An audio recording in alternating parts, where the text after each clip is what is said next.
अस्सलाम वालेकुम वरहमतुल्लाह। नाजरीन, हमने कभी इस बात पर गौर किया है कि हमारी ज़िंदगियों में इतनी मुश्किलात क्यों आती हैं? हम क्यों इस कदर डिप्रेशन का शिकार हैं? हम क्यों अल्लाह की नेमतों को जुटला रहे हैं? हम क्यों शुक्रगुजार नहीं हैं? इसकी वजह हमारे नफ्स की बीमारियां हैं। अगर हम कुरान पाक का मुताला करें तो अल्लाह ने खोल खोल कर इन बीमारियों के बारे में बताया है। हमने कुरान और सुन्नत को पीछे छोड़कर अपने नफ्स की ख्वाहिशात पर अमल किया हुआ है। शैतान ने सबसे पहले इंसान के नफ्स पर हमला किया और उसे अल्लाह की नाफरमानी पर उकसाया और शैतान को उसके नफ्स ने इंसान से हसद करने पर मजबूर किया और उसने तकब्बुर करके अल्लाह की नाफरमानी की। तो नतीजा क्या हुआ? अल्लाह ने शैतान को रद्द कर दिया और इंसान को नफ्स और ज़मीर की आजमाइश में डाल दिया। अल्लाह ताला ने इंसान पर इतना एहसान किया है कि उसने इस आजमाइश में इंसान को अकेला नहीं छोड़ा, बल्कि इस आजमाइश पर पूरा उतरने के लिए अल्लाह ताला ने कुरान पाक को नुस्खा कीमिया बनाकर भेजा ताकि इंसान कुरान से हदायत पाए और शैतान के हसद से महफूज रहे। इंसान नफ्स और ज़मीर की जंग लड़ रहा है। नफ्स क्या है? नफ्स दुनियावी ख्वाहिशात का नाम है और ज़मीर रूह की आवाज़ है। इंसान की रूह पाकीज़ा है जो हमेशा अल्लाह को पुकारती है। शैतान जब इंसान के नफ्स पर हमला करता है तो उसमें हवस पैदा होता है, हसद पैदा होता है, तकब्बुर पैदा होता है। हसद एक ऐसी नफ्सानी बीमारी है जो इंसान को हमेशा डिप्रेशन का शिकार रखती है।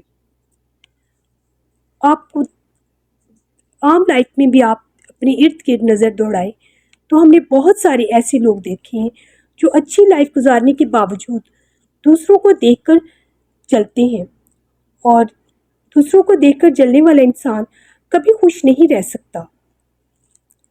और हवस, हिरस और लालच भी ऐसी ही बीमारियां हैं जो कभी इंसान को सुकून नहीं लेने देती, चाहे वो दौलत की हो, अपनी ख्वाहिशात पूरी करने की हो, किसी भी चीज़ की हवस जो है वो ज़रूरत से ज़्यादा इंसान को सुकून नहीं लेने देती, उसका सुकून ख़त्म कर देती है।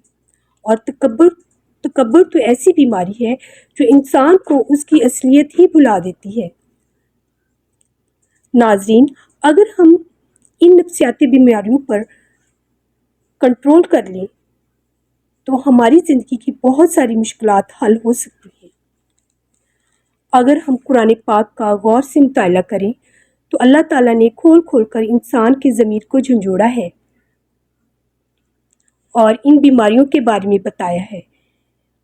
अगर हम अपनी ज़िंदगियां कुरान और सुन्नत के मुताबिक गुजारने की कोशिश करें तो मैं यकीन से कह सकती हूँ कि हमारी ज़िंदगियां हमारी सोच से भी ज़्यादा आसान हो जाएंगी। इतनी आसान कि हम खुद ब खुद सजदे में जाके शुक्र अदा करेंगे कि अल्लाह ने हमारे लिए कितनी आसानियाँ पैदा की हैं। हमने खुद ही अपनी जानों पर जुल्म किया हुआ है। इस नफ्सा नफ्सी के दौर में हम अपनी ज़मीर के गले को घोंट कर रूहानी खुशियों से महरूम हो गए हैं। इसलिए हमारी तबीयतों में इज़्तिराब, बेचैनी और खौफ शामिल है, जिसकी वजह से हम अल्लाह के लुत्फ़ व करम को महसूस ही नहीं कर पाते। दूसरों से हसद, ज़्यादापन की ख्वाहिश, लालच और मुकाबलेबाजियों ने हमारी ज़िंदगियों के सुकून को गारत कर दिया है। हमने अपने आप को रूहानी ख्वाहिशात की बजाय नफ्सानी ख्वाहिशात के ताबे कर दिया है, अपने ज़मीर को नफ्स के ताबे कर दिया है। अपने नफ्स को दबाकर, अपने ज़मीर को जगाकर अपनी रूह को खुश करें, फिर देखें आपकी ज़िंदगी में कितना सुकून आता है। कुरान पाक में इरशाद होता है, वमन युक़शुह नफ्सिही फ़उलाइका हुमुल मुफ़्लिहून, और जो शख्स नफसानी हिर्स से महफूज रहा, ऐसे ही लोग आखिरत में फलाह पाने वाले हैं। हमें अल्लाह ताला की तक़सीम में मुकाबला नहीं करना चाहिए, क्योंकि वो अल्लाह ताला ने हर इंसान का नसीब अलग अलग बनाया है। हम किसी का मुकाबला नहीं कर सकते। हाँ, हम نیکیوں میں سبقت لے جا سکتے ہیں، ایک دوسرے سے نیکیوں میں سبقت لے جانے کی کوشش کریں تاکہ ہمیں روحانی خوشی حاصل ہو۔ امید ہے ناظرین آپ کو میری یہ سنہری باتیں اچھی لگی ہوں گی اور ان کو صدقہ سمجھ کر شیئر کریں، لائک کریں۔ جزاک اللہ۔